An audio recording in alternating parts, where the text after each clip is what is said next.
എന്റെ മോളിത് കഴിക്ക്. എനിക്ക് വേണ്ടെന്ന് പറഞ്ഞില്ലേ? പഞ്ചസാര ഇടണോ? പാലൊഴിക്കണോ? കഴിക്കടി, കഴിക്കാനാണ്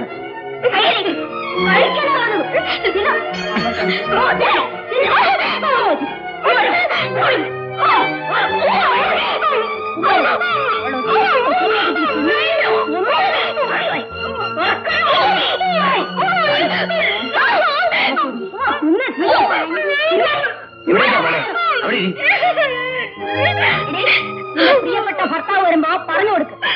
എന്നെ പറഞ്ഞു കൊടുക്ക്. ചോദിക്കാൻ അവനിങ്ങോട്ട് വരട്ടെ.